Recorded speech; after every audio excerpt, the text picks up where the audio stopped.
The quest for power in the Warcraft universe manifests itself in various ways, from the insatiable thirst for magic to the rage-driven destruction of the weak. Yet, in the conundrum of events, we find ourselves particularly interested in what is perceived as the downfall of an idealistic prince. But contrary to popular practice, I would not leave his story with such an assessment, reducing everything to the question of power and its corrupting effects, and would rather treat the unfolding events as a logical result of the combination of aspects that make him a unique character. After all, we should remember that we're talking about early 2000s Blizzard, a company far more interested in the depth of their games than the one we know today.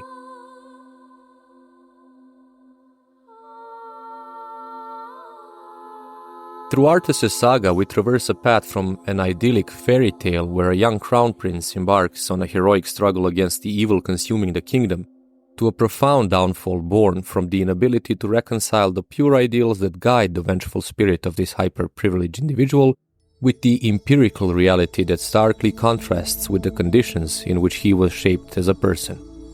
However, it is not only he who falters before this challenge, but also the chivalric order to which he belongs, as well as all the old ossified institutions at the Alliance's disposal. This idea is anything but naive. On the contrary, it delves into a profound tragedy where apparent virtues, but essentially minor flaws, present at the beginning of the story, evolve into their extreme forms in later stages.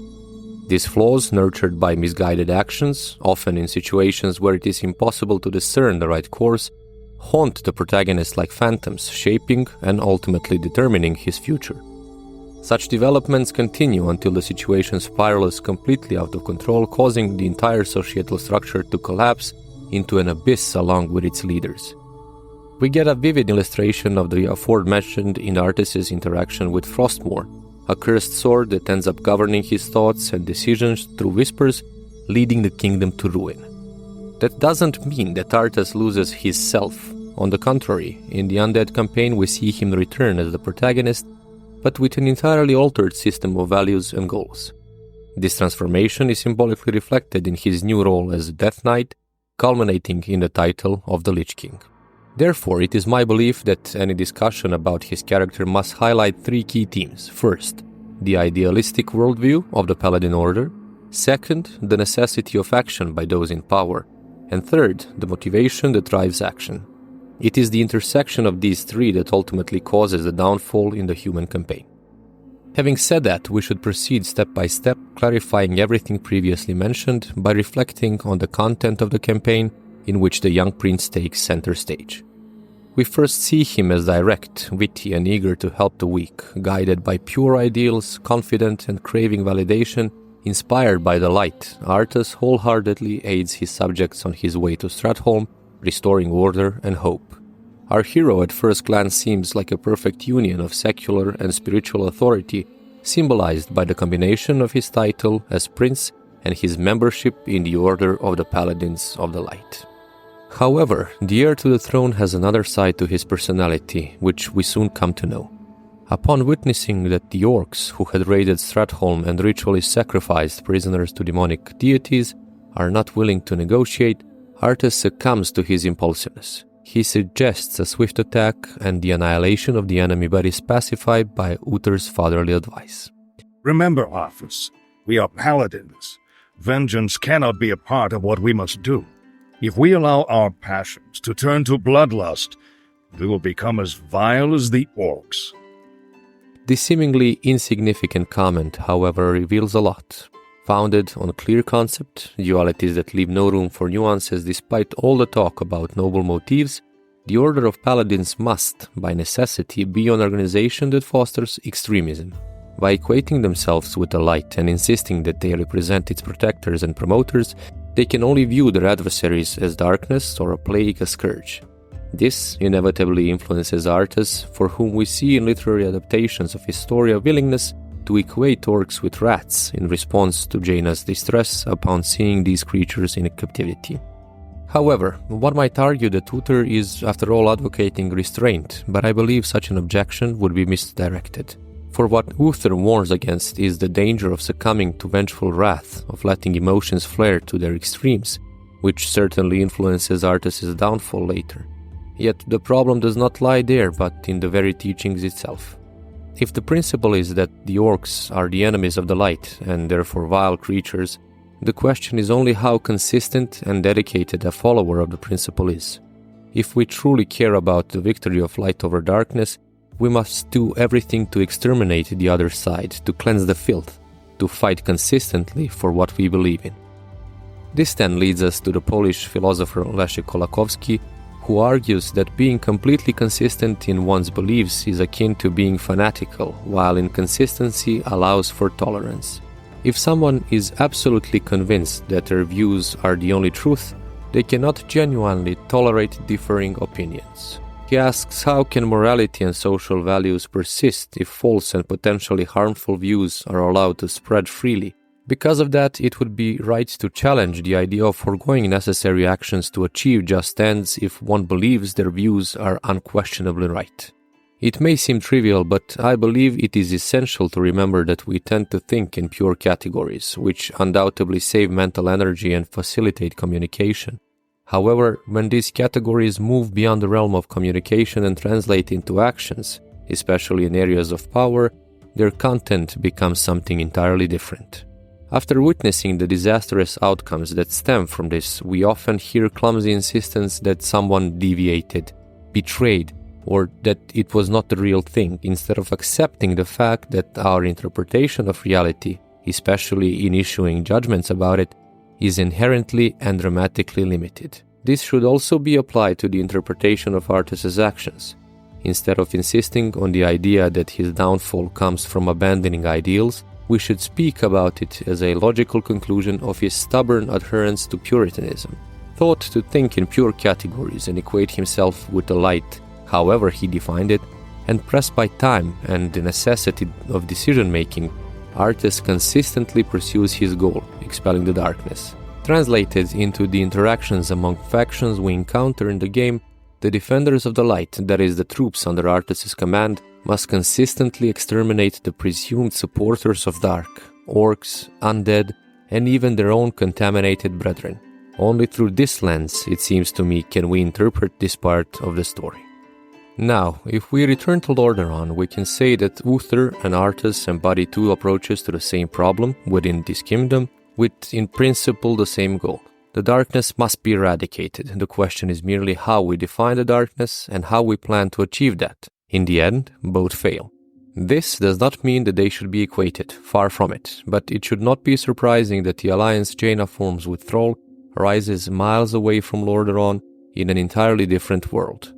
This is symbolically significant because it suggests that even if Uther had prevailed, an alliance with the orcs would have been impossible, nor would he have abandoned Lordaeron. We, as external observers, see that there can be no victory without the unification of races and exodus to Kalimdor.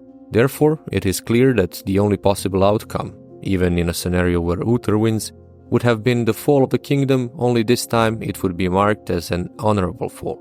In order to understand this, we must also introduce the prophet into the story, as the harbinger of the impending shadow. Saying prophet in the context of Warcraft is akin to saying stranger, which represents an exceptionally important archetypical motif. Talking about this archetype, Jordan Peterson states that the arrival of a stranger threatens the stability of a kingdom because the stranger's unpredictability challenges the group's established beliefs and social order. The stranger's different moral traditions and actions disrupt the group's sense of security and meaning, making him indistinguishable from the unknown and potentially dangerous. This threat is especially profound when the stranger's beliefs conflict with key concepts of the group's historically determined beliefs, causing existential uncertainty and instability. From the very first scene, we learn that the arrival of the prophet is inseparably linked to the transformation of the environment, signified by the advent of the plague. Step by step, we see all the threats to the existing order. The prophet is also a raven, effortlessly soaring over mountain ranges. He travels swiftly, regardless of obstacles, capable of delivering his message to every corner of the kingdom in a short time. He lands in the royal palace, disregarding the norms of interactions with the king and other dignitaries. He does not wait for his turn to speak and addresses everyone from the central spot in the room, even mildly resisting the guards to ensure his vision is fully expressed. He is not bound by the frameworks of social hierarchy, thus behaving unpredictably. The very fact that he appeared behind the back of the guards testifies to the potential danger to the king as the embodiment of order. He bears a warning and message that challenges the basic understanding of reality, potentially sowing seeds of existential horror and the disintegration of the meaning that has so far underpinned behavior. This message is incomprehensible within the existing order of knowledge, values, assumptions about reality and rules of conduct. Therefore, to most observers, it cannot seem like anything more serious than the random ramblings of a mad individual, rendering them blind to the nature of the challenge they face. But the most interesting thing here is the choice of people to whom the prophet delivers his message. In both the game and the book dedicated to Arthas, the stranger does not only approach the king, but also the prince, the wizard Antonidas, and Jaina. Yet he skips Uther. Let us try to decipher the logic behind this decision. Although interpretations on forums primarily attribute this to the limited time Blizzard had, I believe that the consistency shown in the literary treatment of the theme suggests something else. My assumption is that the choice is neither forced nor random, but rather illustrates the relationship between the representatives of two pairs who are manifestations of realization and potential in two distinct social fields. One of these pairs relates to the field of politics and power, namely the realized state, or what it currently is, symbolized by the king, and the potential state, or what it could be, symbolized by Arthas. The other pair symbolizes the academic field, or the world of institutionalized science, similarly in its realized form, symbolized by Antonidas, and its potential form, embodied by Jaina. I would argue that the meaning of this lies in the following. Within both fields, realization portrays the elderly, symbolically depicting both the positive aspects of longevity, achievement, matured order, stability, and tradition, as well as the inevitable weakening, rigidity, and closure of institutions, whether due to bureaucratization and corruption, or decades-long selection of like-minded individuals and development of what we could call the scientific identity, as opposed to engaging in true, challenging, and stressful scientific work.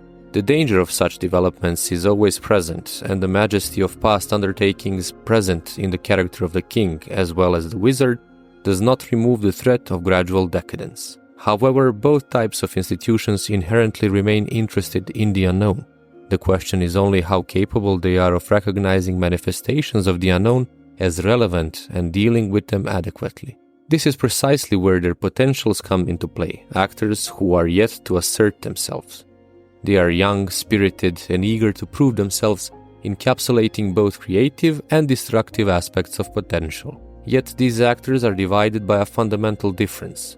Through Jaina's actions and comments other actors provide in regards to her nature and past, we learn that she is naturally curious. Her free movement and eavesdropping during the prophet's interaction with Antonidas and Arthas demonstrate both curiosity and the fact that she gathers information from both systems, scientific, educational, and political, and observes in symbolical terms the point of contact between the unknown and the known. She is capable of sensing the prophet's power, thereby attesting that she has acquired formal education and practice within illustrious institutions and orders symbolized by the Kirin Tor and Dalaran, but also considers the consequences that would arise if the prophet's words are true, confirming that the institution's constraints have not limited her to what we would call acceptable knowledge. Equally significant is the fact that she is the daughter of the ruler of the kingdom of Kul-Tiras, more than familiar with the world of politics and sovereignty. She is the result of a creative union of order and investigative curiosity, an actor striving to uncover the truth. Unlike Jaina, Arthas, undoubtedly brave and ambitious, represents a union of order and fixed beliefs, namely the teachings of the Knights of the Silver Hand. Enclosed within his duties and prejudice, Arthas remains blind to the significance of the physical manifestation of the unknown and the nature of the problems he faces. Therefore, he is an actor who believes he knows what the truth is, and although all of this can be interpreted as a view of the role of science and state in progress and community survival, we could use this fact to explain why the prophet does not approach Uther. Because what would be the point when we know that Uther is the embodiment of the religious principles of the Church of the Holy Light and the supreme leader of the Paladin Order as its military branch responsible for enforcing its laws? Despite all his virtues, he remains stuck in a rigid perception of reality and duty, just like his disciple.